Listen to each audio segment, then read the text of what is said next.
Então, por milhões de anos, o tempo voou rumo à eternidade, rumo ao fim em relação a que, nos velhos dias da Terra, eu só pensara remotamente, de uma forma vagamente especulativa.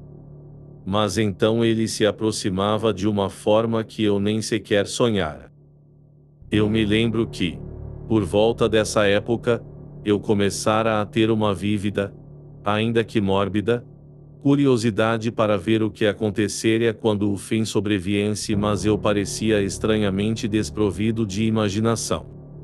Durante todo esse tempo o processo contínuo de decadência estivera continuando.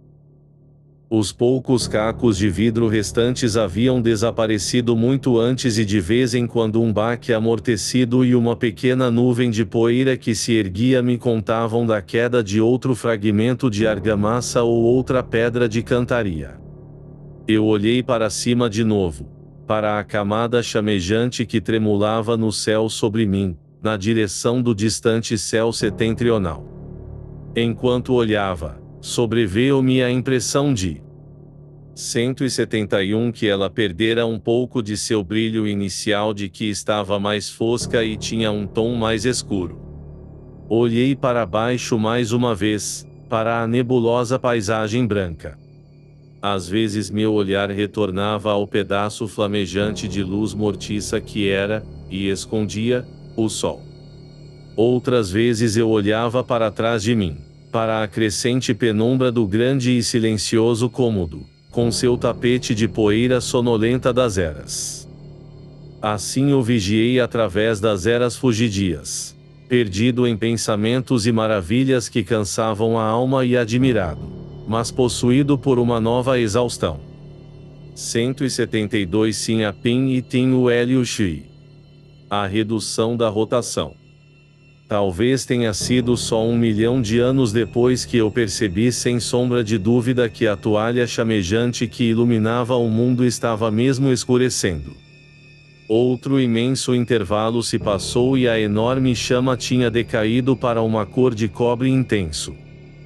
Depois escureceu gradualmente de cobre para bronze e então para uma profunda e pesada coloração púrpura que tinha em si a estranha sugestão de sangue. Embora a luz estivesse sempre decrescendo, não percebia nenhuma diminuição na velocidade aparente do Sol. Ele ainda se arremetia velozmente, formando aquele atordoante véu. O mundo, pelo menos o quanto dele eu conseguia enxergar, tinha adquirido um horrível tom sombrio, como se realmente fossem os últimos dias do mundo que se aproximavam. 173 O Sol estava morrendo.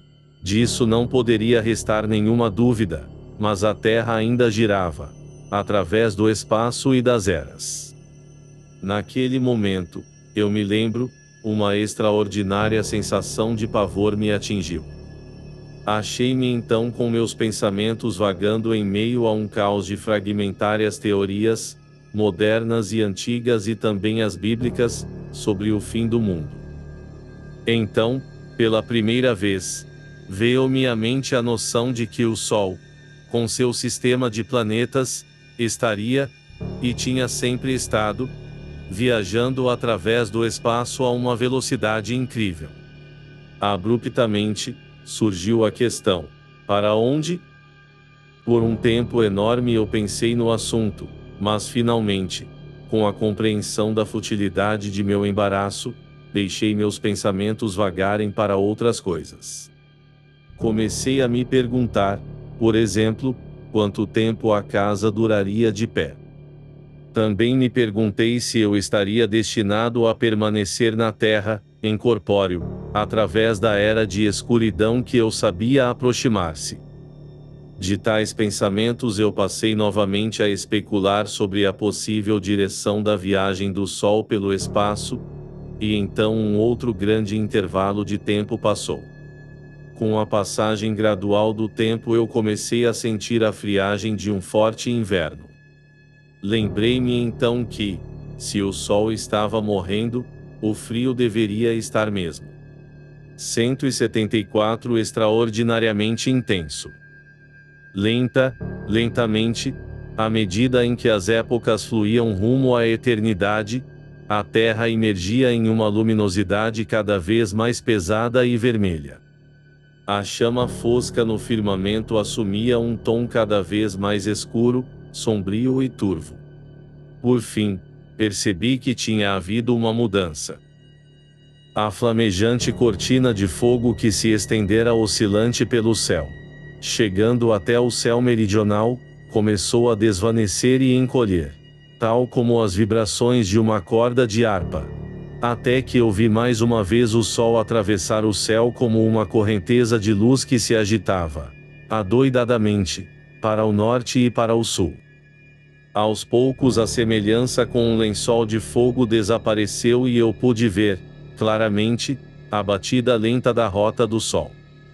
Porém, mesmo então, a velocidade de sua passagem era inconcebivelmente alta. E todo o tempo, o brilho do arco de fogo se tornava cada vez mais embotado. Abaixo dele, o mundo jazia na penumbra, uma região indistinta e espectral.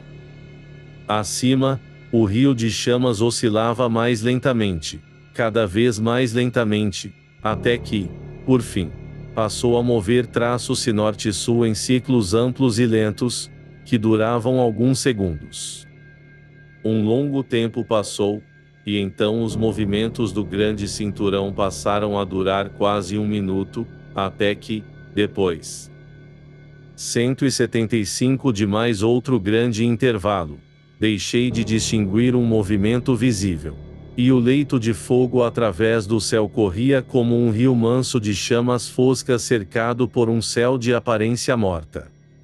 Um período de tempo indefinido se passou, e pareceu que o arco de fogo se tornou menos definido. Ele pareceu mais tênue, e eu pensei ver listras negras ocasionalmente. Naquele momento, diante de meus olhos, o movimento contínuo cessou e eu pude perceber escurecimentos momentâneos, mas a intervalos regulares. Continuavam aumentando até que, mais uma vez, a noite caía, como momentos periódicos de trevas sobre a terra exausta. As noites foram ficando cada vez mais longas e os dias as igualavam em duração, de forma que, por fim, o dia e a noite adquiriram a duração de segundos.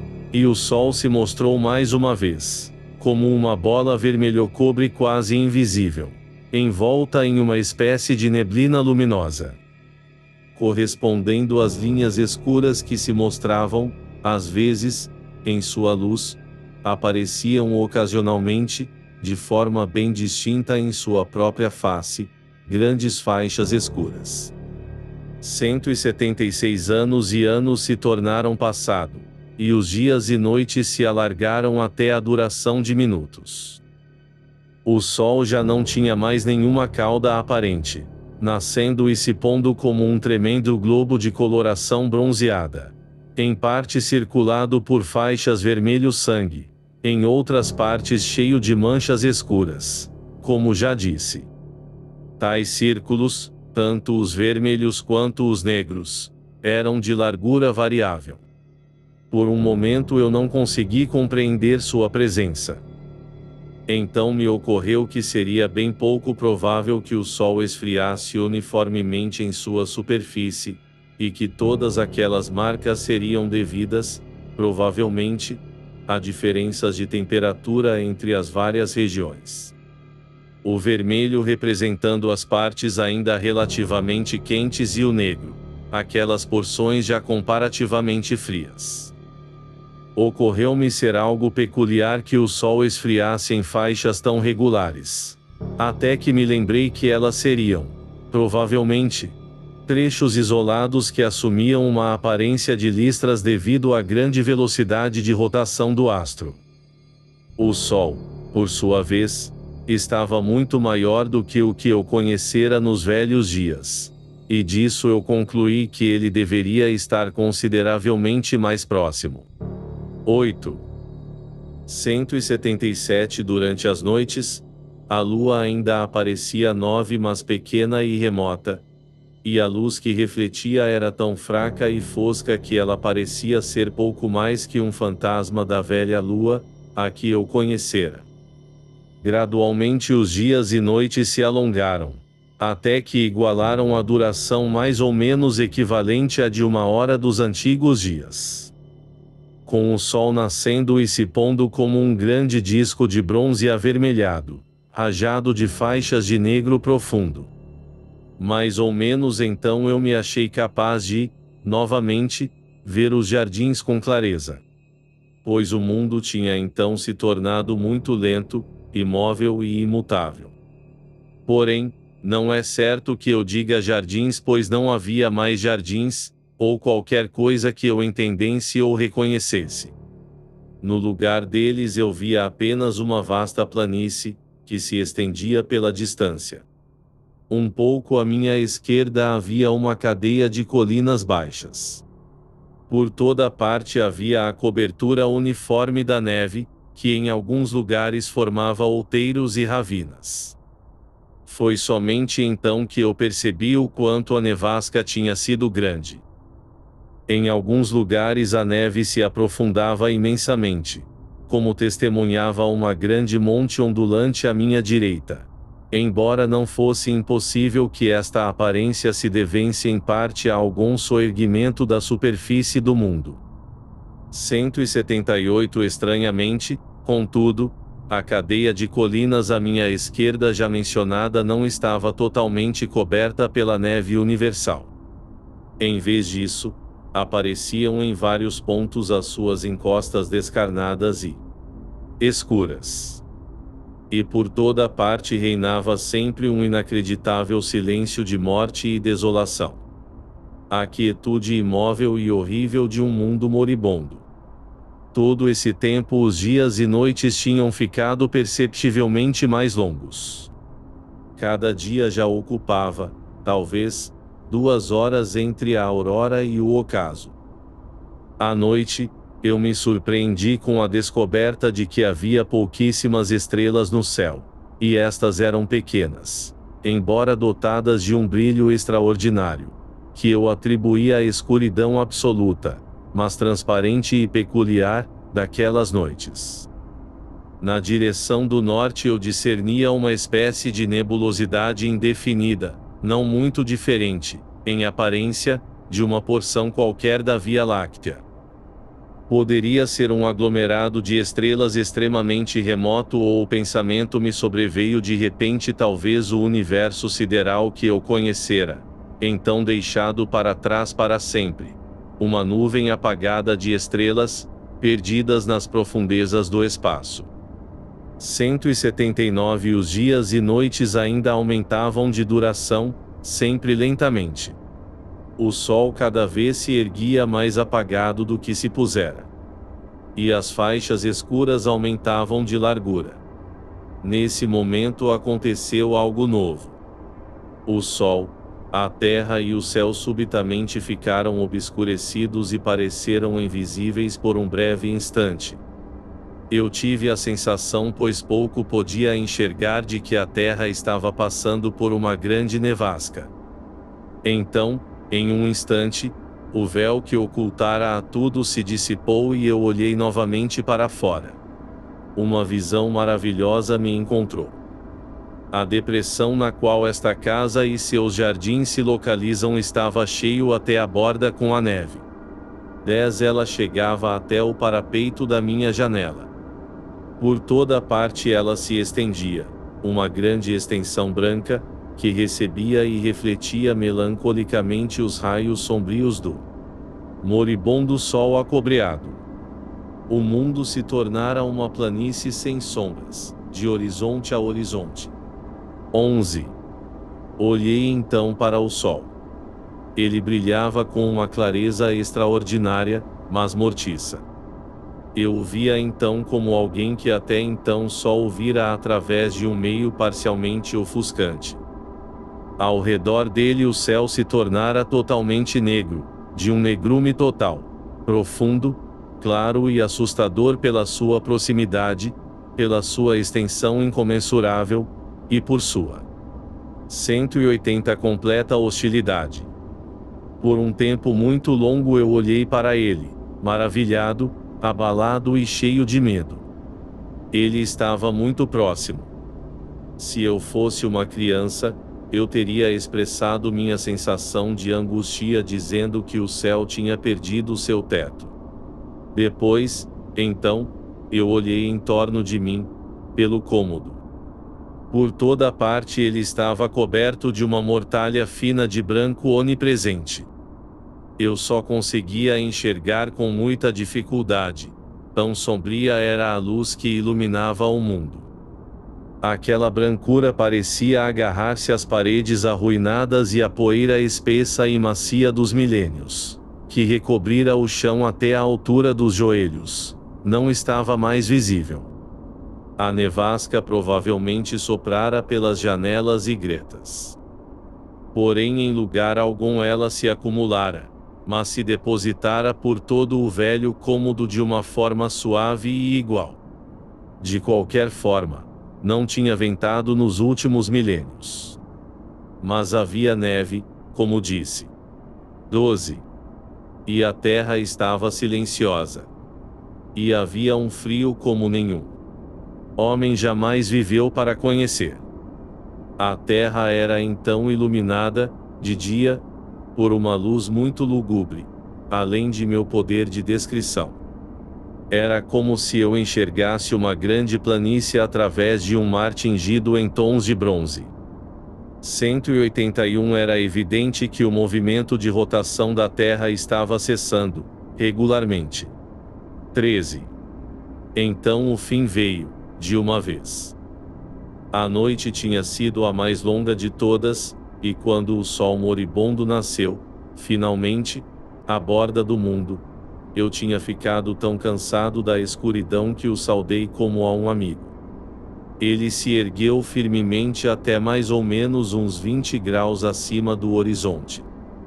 Então ele parou subitamente e, depois de um breve e estranho movimento retrógrado, ficou parado, um grande escudo no céu. 14 Apenas a borda circular aparecia brilhando. Apenas ela e uma estreita faixa de luz próxima ao Equador. Gradualmente até mesmo esta faixa estreita de luz se apagou, deixando do antigo e glorioso Sol apenas um vasto disco morto, circulado por uma estreita febria de luz vermelho-bronze. As notas do editor mencionadas abaixo foram, na verdade, escritas pelo próprio William Hope Odidson, que apresenta este livro como a publicação de um manuscrito encontrado nas ruínas da casa.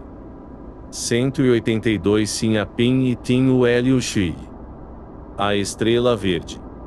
O mundo ficou prisioneiro de uma escuridão selvagem fria e intolerável. Tudo lá fora estava quieto, quieto.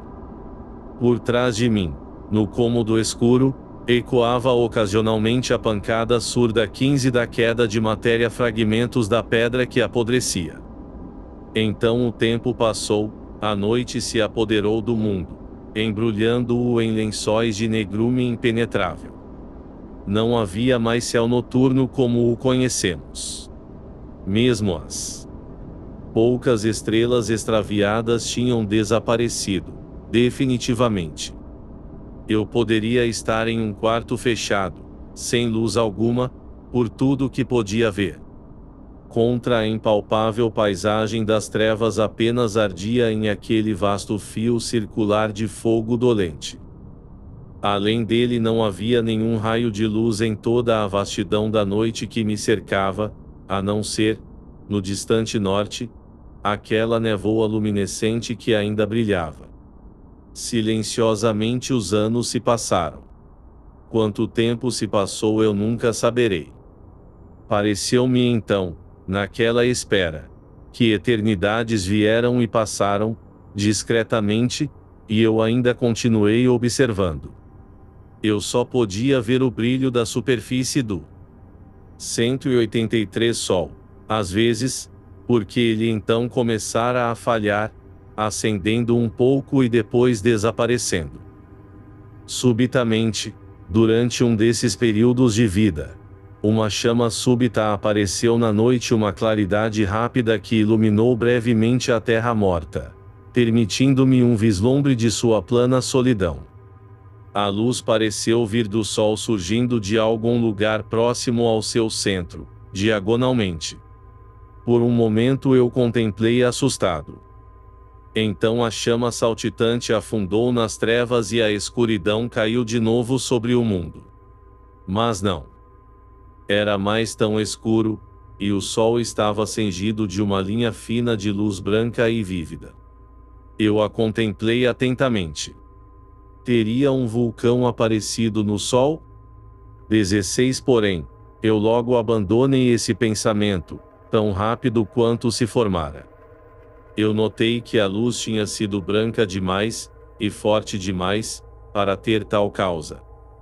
Outra ideia me ocorreu, a de que um dos planetas interiores teria caído no Sol, tornando-se incandescente com o impacto. Esta teoria me pareceu bem mais plausível, e explicava mais satisfatoriamente o tamanho e o brilho extraordinários da explosão que havia iluminado o mundo morto de uma forma tão inesperada. Cheio de interesse e de emoção, contemplei através da escuridão aquela linha estreita de fogo branco que cortava a 184 noite. Uma coisa ela me dizia, sem dúvida, que o Sol ainda estava girando a uma velocidade enorme. 17 Então eu soube que os anos ainda estavam fugindo a uma velocidade incalculável. Ainda que, no que diz respeito à Terra, à vida, a luz e o tempo fossem coisas pertencentes a um período perdido em eras há muito passadas. Depois daquela explosão de chamas, a luz tinha se mostrado apenas como uma faixa de fogo brilhante. Porém, diante de meus olhos, ela foi lentamente empalidecendo em tons encarnados, depois para cores bróseas, tal como ocorrera ao sol. Então ela adquiriu uma tonalidade ainda mais escura, e depois de um tempo começou a flutuar, tendo períodos de brilho e então de apagamento.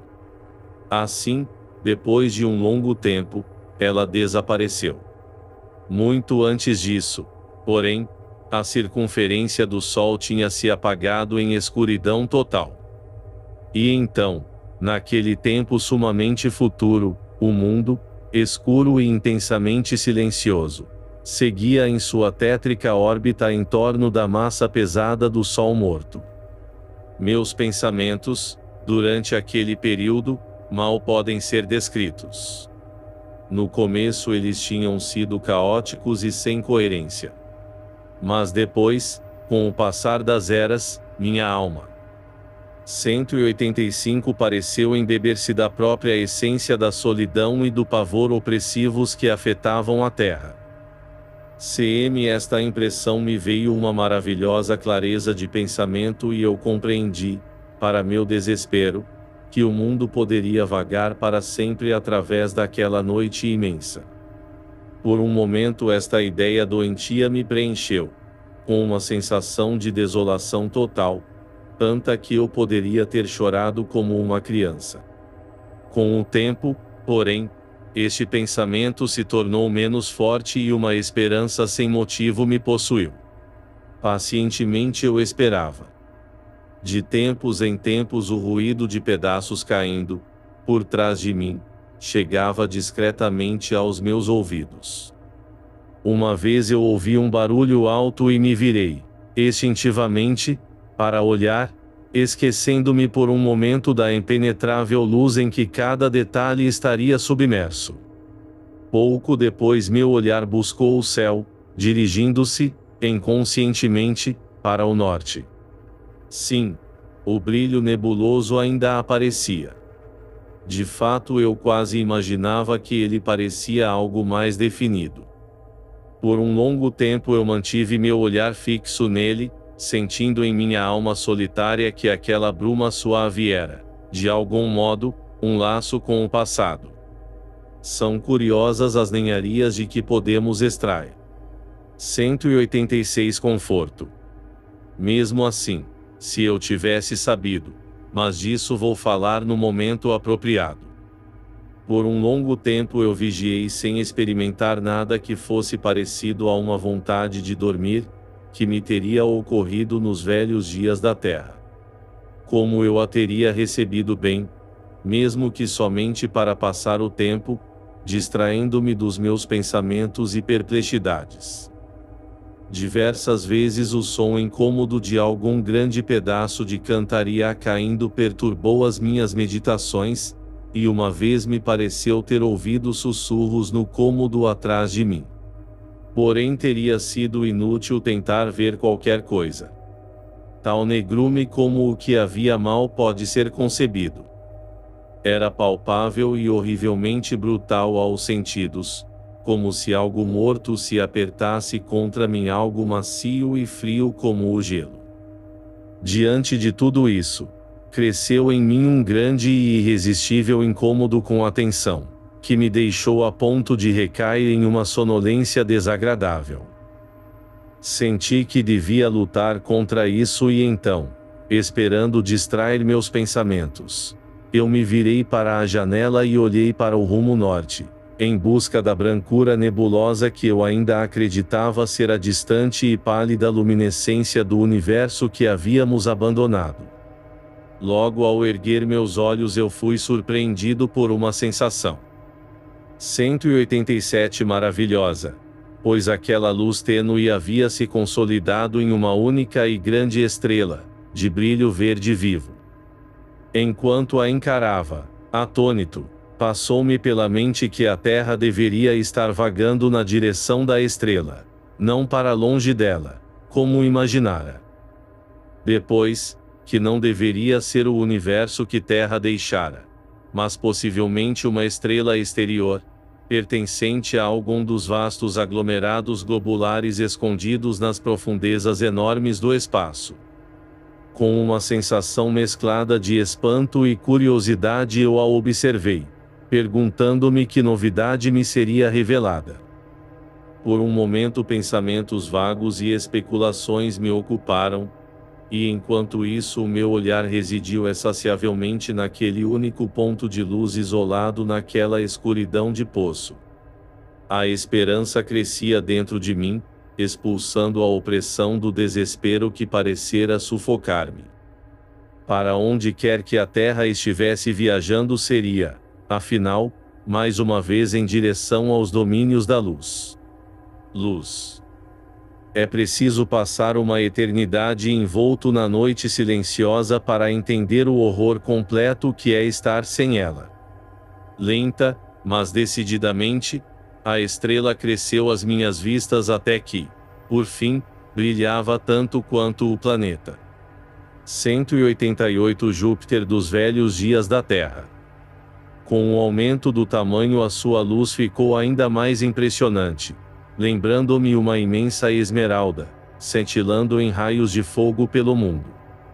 Anos se passaram em silêncio e a estrela verde cresceu até se tornar uma mancha de fogo no céu. Um pouco depois eu vi uma coisa que me encheu de espanto. Foi a fantasmagórica silhueta de um vasto crescente, uma gigantesca lua nova que parecia crescer no meio das trevas onipresentes. Completamente fascinado eu a encarei. Ela parecia estar muito perto, relativamente, e eu não entendia como a Terra pudera chegar tão perto dela sem que eu a visse antes. A luz emitida pela estrela ficou mais forte e então eu percebi que era possível novamente enxergar a paisagem da Terra, embora indistintamente. Por um instante eu observei, tentando discernir algum detalhe na superfície do mundo, mas vi que a luz era insuficiente. Logo desisti da tentativa e olhei novamente na direção da estrela. Mesmo no curto espaço de tempo durante o qual a minha atenção fora desviada, ela aumentara consideravelmente e parecia então, ao meu olhar confuso, ter quase um quarto do tamanho de uma lua cheia. A luz que ela emitia era extraordinariamente poderosa, mas a sua cor era tão abominavelmente estranha que o pouco que podia ver do 189 Mundo parecia irreal, mais como se eu contemplasse uma paisagem de sombras do que qualquer outra coisa. Todo esse tempo o grande crescente estava aumentando seu brilho, e começava já a luzir com um tom verde perceptível. Constantemente a estrela aumentou de tamanho e de brilho, até parecer tão grande quanto a metade de uma lua cheia, e à medida em que ela se tornava maior e mais brilhante, da mesma forma o vasto crescente emitia mais e mais luz, embora fosse de um tom verde ainda mais escuro. Com o fulgor combinado de suas radiações, a paisagem que se estendia diante de mim parecia cada vez mais visível. Logo eu me vi capaz de observar todo o mundo, que então aparecia, aquela luz estranha, terrível em sua fria, horrível e plana melancolia. Foi um pouco depois que a minha atenção foi atraída pelo fato de que a grande estrela de luz verde estava lentamente se movendo do norte para o leste. No começo eu mal pude crer que estava vendo direito, mas logo não houve mais dúvida de que era isso mesmo. Gradualmente ela se pôs, e à medida em que baixava, o vasto crescente de luminosidade verde começou a encolher e encolher até reduzir-se a um mero arco de luz contra o céu lividamente colorido. Depois ele desapareceu, dissolvendo-se no mesmo lugar onde eu o vira emergir lentamente. 190 Nesse momento a estrela tinha chegado a cerca de uns 30 graus do horizonte. Em tamanho ela poderia ter rivalizado com uma lua cheia, embora mesmo então eu ainda não pudesse discernir seu disco. Tal fato me levou a concluir que ela estava ainda a uma distância extraordinária, e sendo assim, eu soube que seu tamanho deveria ser enorme, além das concepções que o homem pode entender ou imaginar. Subitamente, enquanto eu a olhava, a parte inferior da estrela desapareceu cortada por uma linha reta e escura. 1 minuto ou 1 século se passou e ela desceu mais, até que desapareceu de minha visão pela metade. Ao longe, na grande planície, eu vi uma sombra monstruosa que a ocultava, e avançava rapidamente. Somente 1/3 da estrela era então visível. Logo, num átimo, a solução deste fenômeno extraordinário se revelou. A estrela estava sendo oculta pela enorme massa do Sol morto. Ou melhor, o Sol, obedecendo à sua atração, estava surgindo em sua direção, com a Terra seguindo em seu encalço. 18 Enquanto esses pensamentos ainda se passavam em minha mente, a estrela desapareceu, completamente oculta pelo volume tremendo do Sol. Sobre a terra recaiu outra vez a noite melancólica. 191 Com a escuridão veio uma sensação intolerável de solidão e medo. Pela primeira vez eu pensei no abismo e em seus hóspedes. Depois disso surgiu-me à mente outra coisa ainda mais terrível, a que havia assombrado as margens do mar do sono e que espreitava as sombras daquele velho edifício. Onde estavam? Eu me perguntei e estremeci com pensamentos acabronhados. Por um momento o medo me controlou e eu orei, selvagem e incoerentemente, para que algum raio de luz afastasse o frio negrume que envolvia o mundo. O quanto eu esperei é impossível dizer, mas certamente foi muito tempo. Então, subitamente, eu notei uma réstia de luz brilhando diante de mim. Gradualmente ela ficou mais distinta. Então um raio de luz verde luziu através da escuridão. No mesmo instante eu vi uma fina linha de chamas vivas, à distância na noite. No que pareceu só um instante ela cresceu até se tornar uma grande mancha de fogo, sob a qual o mundo se estendia banhado em um brilho de luz verde esmeralda. Ela cresceu constantemente até que toda a estrela verde apareceu novamente à vista. Mas então ela não poderia ser chamada mais de estrela, pois tinha adquirido proporções vastas, sendo incomparavelmente maior do que o Sol tinha sido nos velhos tempos. 192 Enquanto olhava, eu notei que podia ver a borda do Sol sem vida, brilhando como uma grande lua crescente. Lentamente a sua superfície iluminada se expandiu para mim, até que a metade de seu diâmetro ficou visível.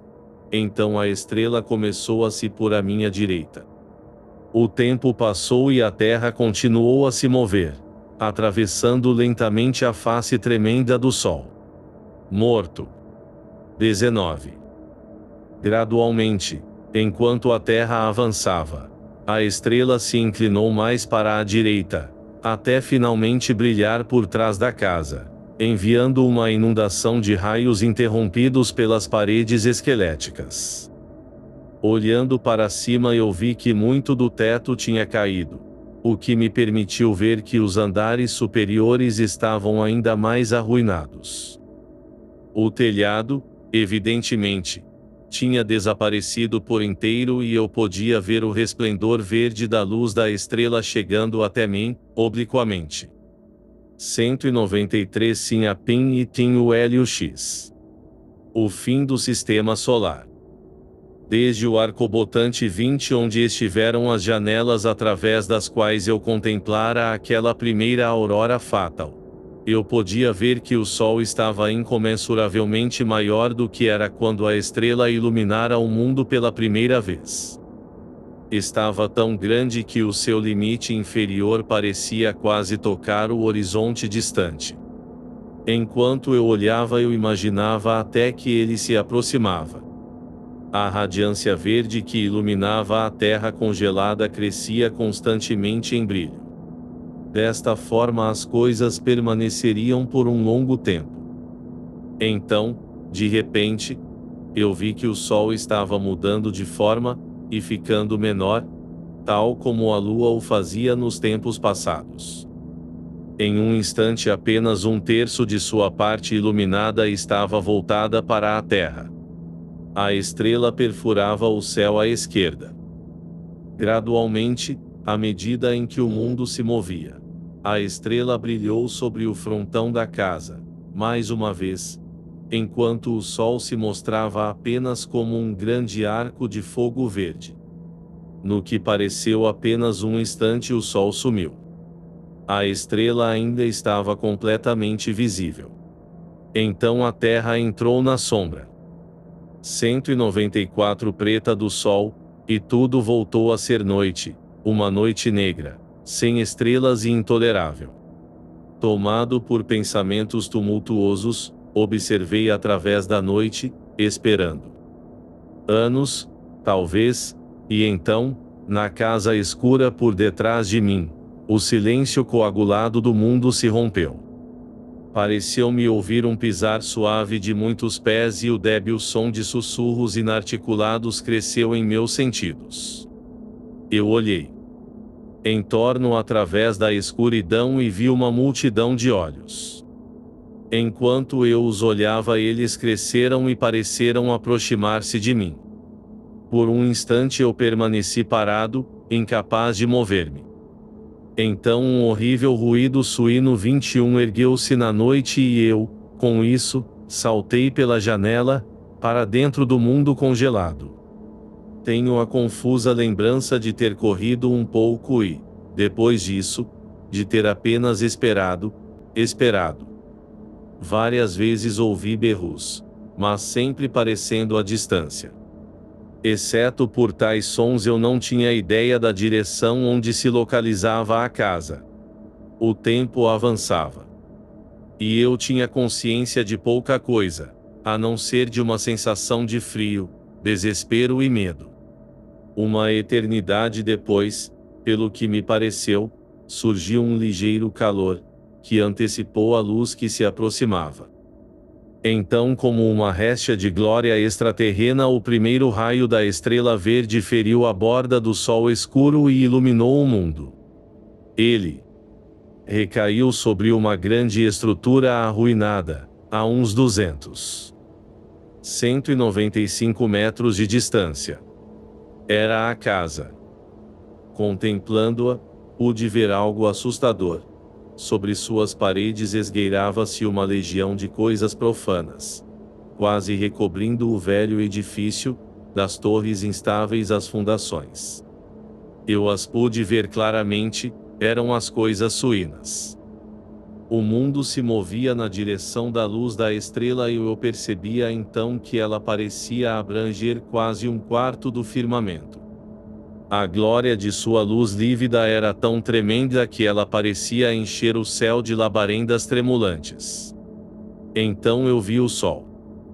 Ele estava tão próximo que metade de seu diâmetro ficava abaixo do horizonte, e à medida em que o mundo circundava sua face, ele parecia erguer-se contra o céu como uma estupenda cúpula de fogo esmeraldino. De tempo em tempo eu olhava para a casa, mas as coisas suínas pareciam alheias à minha proximidade. Anos pareceram passar-se, lentamente.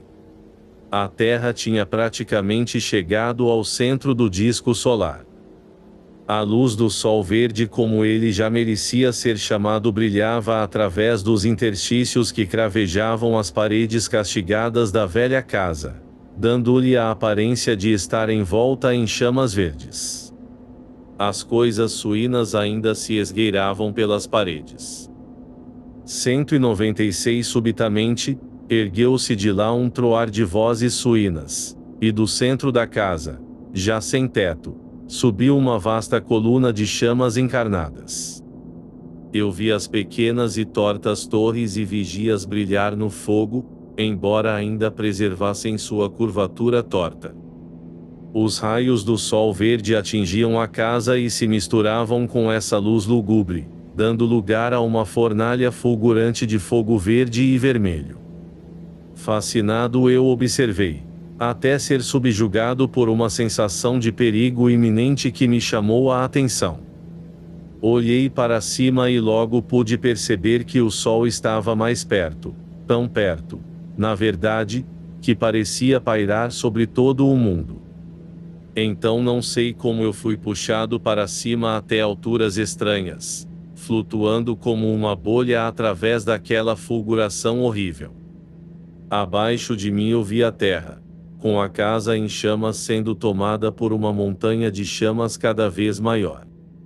Ao redor dela o chão parecia estar esquentando, e em certos pontos pesadas fumarolas amarelas subiam da terra. Parecia que o mundo estava sendo aceso por aquele mancha pestilenta de fogo. Eu mal podia ver as coisas suínas. Elas pareciam praticamente ilesas. Então o chão pareceu abrir-se, subitamente, e a casa, com toda a sua carga de criaturas imundas, desapareceu nas profundezas da terra, produzindo uma nuvem estranha cor de sangue que subiu até as alturas. 197 Lembrei-me então do infernal abismo que havia debaixo da casa. Pouco depois eu olhei à minha volta. O corpo enorme do sol se erguia acima de mim. A distância entre ele e a terra diminuía rapidamente. Subitamente a terra pareceu saltar para a frente. Em um instante ela atravessou o espaço até o sol. Eu não ouvi nenhum som, mas da face do sol foi expelida uma língua de chamas fascinantes. Ela pareceu saltar quase até o diante sol verde, brevemente cortando a luz esmeralda, uma verdadeira catarata de fogo ofuscante. Ela chegou ao seu limite e caiu de volta sobre o sol, deixando uma vasta mancha de fogo branco, a sepultura da terra. O sol estava muito perto de mim, então. Porém eu notei que estava me distanciando dele até que, por fim, passava acima dele, no vazio. O sol verde estava tão grande que seu tamanho parecia preencher todo o céu à minha frente. Olhei para baixo e vi que o sol estava passando exatamente abaixo de mim. Um ano pode ter se passado ou um século e eu permaneci sozinho, suspenso. O sol aparecia ao longe uma massa negra circular contra o esplendor derretido do grande orbe verde. Próximo à borda eu vi o surgimento de um brilho lúgubre, marcando o lugar onde a terra caíra. Com isso eu soube que o 198 Sol, há muito tempo morto, ainda estava girando, embora muito lentamente. À minha direita, na distância, eu parecia ver, às vezes, um fraco brilho de uma luz branquicenta. Por muito tempo eu estive inseguro se devia considerar isso uma impressão apenas. Então, por um momento, eu olhei com inquietação renovada, até ver que não era nada imaginário, mas algo real.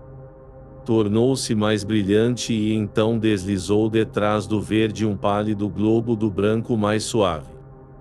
Ele se aproximava, e eu vi que estava aparentemente cercado por um mando de nuvens que luziam calmamente. O tempo passou. Olhei na direção do sol que diminuía. Ele aparecia apenas como uma mancha escura na face do sol verde. Enquanto o olhava, vi que se tornava cada vez menor, constantemente, como se corresse na direção do orbe superior a uma velocidade imensa. Atentamente eu o contemplei. O que aconteceria? Eu tinha consciência de extraordinárias emoções, ao compreender que ele atingiria o sol verde. Ele se tornou, então, menor do que uma ervilha e eu olhava, com toda a minha alma, para testemunhar o destino final de nosso sistema a esse sistema, que havia levado ao mundo através de tantas e incontáveis eras, com sua multidão de alegrias e tristezas, e que então 199 subitamente algo cruzou minha visão, bloqueando a visão de qualquer vestígio do espetáculo a que eu assistia com todo o interesse de minha alma. O que houve com o sol morto eu não sei, mas não tenho razão à luz do que vi depois para duvidar que ele caiu no fogo estranho do grande sol, e ali pereceu.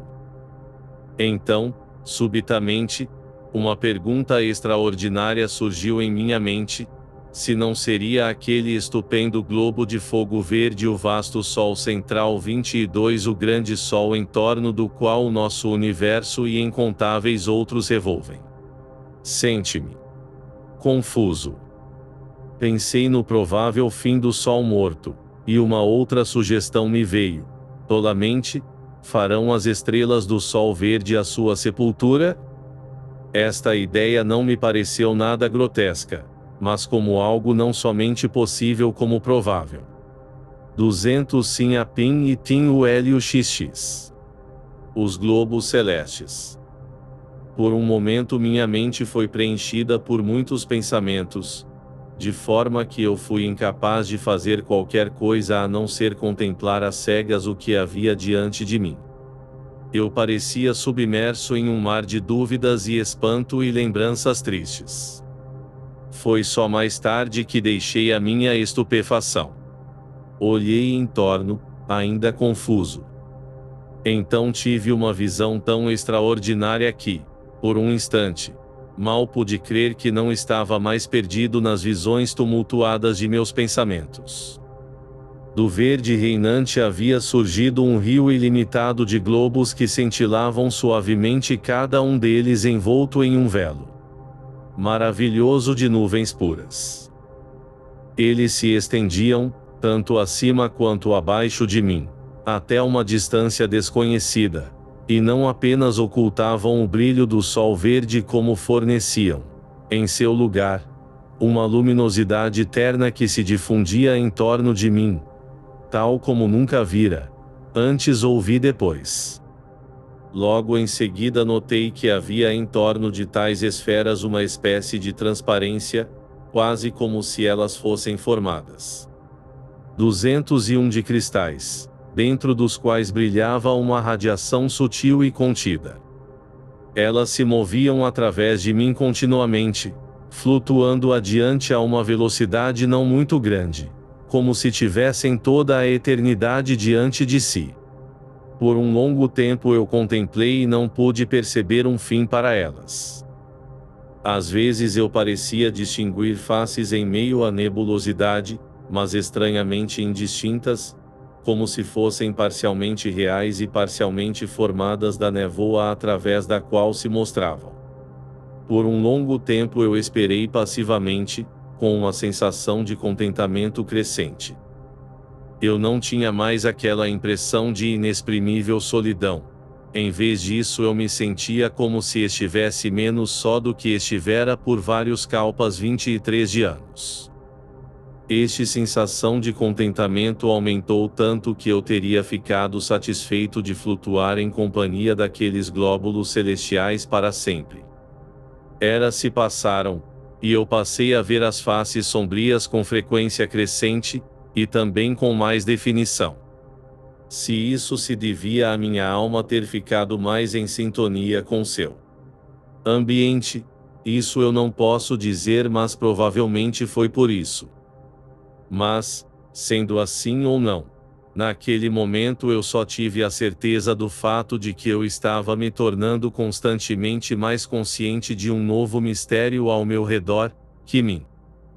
202 sugeria que, na verdade, eu havia penetrado as fronteiras de alguma região inimaginável, algum lugar ou forma sutil e intangível de existência.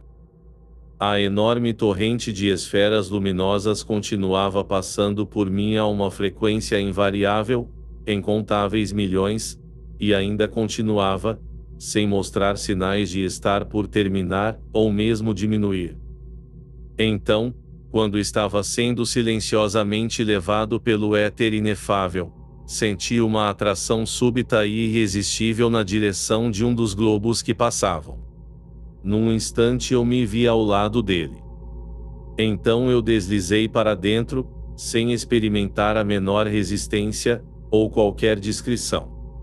Por um breve momento eu não pude ver nada, e esperei curiosamente. De repente eu tomei consciência de um som que rompe a imobilidade inconcebível. Era como o murmúrio de um grande mar calmo, um mar que respirava em seu sono. Gradualmente a névoa que obscurecia a minha visão começou a se dissipar e eu finalmente repousei a minha vista sobre a silenciosa superfície do mar do sono. 203 Por um instante eu contemplei e mal pude crer que estava vendo corretamente. Olhei em torno. Lá estava o grande globo de fogo pálido, nadando, como o vira antes, a uma curta distância acima do horizonte embaçado. À minha esquerda, longe dentro do mar, eu descobri então uma linha débil, como uma serração fina, que eu acreditei ser a margem, onde eu e meu amor nos havíamos encontrado durante um daqueles maravilhosos períodos de vagar da alma que me haviam sido concedidos nos velhos dias da terra. Uma outra memória, uma bem perturbadora, me veio também, da coisa disforme que havia assombrado as margens do mar do sono. 24 O guardião daquele lugar silencioso e sem ecos. Estes e outros detalhes eu lembrei, e soube sem dúvida que estava olhando para o mesmo mar.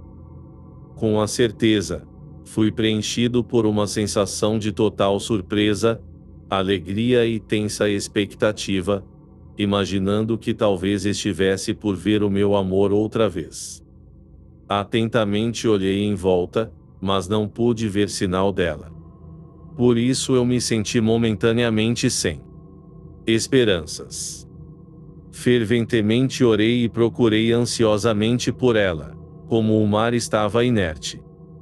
Abaixo, bem abaixo de mim, eu podia ver as inúmeras trilhas de fogo variável que haviam me chamado a atenção da outra vez. Vagamente eu me perguntei o que as causaria, e também 204 me lembrei que tinha pensado em perguntar delas à minha querida, bem como muitos outros assuntos, e tinha sido forçado a deixá-la antes de lhe dizer a metade do que gostaria de terei dito. Meus pensamentos me retornaram de um salto. Eu percebi que algo me havia tocado. Virei-me rapidamente. Ó Deus, tu foste realmente misericordioso. Era ela. Ela me olhou nos olhos, com um olhar desejoso, e olhei para ela com toda a minha alma. Eu gostaria de tê-la abraçado, mas a pureza gloriosa de sua face me manteve afastado. Então, de dentro da névoa ventosa, ela estendeu seus queridos braços. Seu sussurro chegou até mim, suave como o ruído de uma nuvem que passa. Querido. Foi o que ela disse. Isto foi tudo, mas eu a ouvi-ra, e por um momento eu a tive em meus braços como havia rezado para ter. Para sempre. Ela logo falou de muitas coisas, e eu a ouvi. Eu teria voluntariamente feito isso através de todas as eras que ainda passariam. Às vezes eu sussurrava-lhe uma resposta, e as minhas palavras traziam-me à face do espírito outra vez um tom indescritivelmente delicado, o florescer do amor. Depois eu falei mais à vontade, e ela ouviu cada palavra e respondeu, deliciosamente, de forma que eu me sentia realmente no paraíso. 205 Ela e eu, e nada mais a não ser o vácuo silencioso do espaço para nos ver, e somente as quietas águas do mar do sono para ouvir-nos. Muito antes a multidão flutuante de esferas envoltas em nuvens tinha desaparecido no nada. Assim, nos contemplava apenas a face das profundezas sonolentas, e estávamos sós. A sós, Deus. E eu bem gostaria de ter estado assim sozinho no além, e nunca me sentiria solitário. Eu a tinha, e mais do que isso, ela tinha-me. O meu eu envelhecido pelas eras. E com tal pensamento, e alguns outros, eu espero existir através dos poucos anos que ainda podem estar entre nós.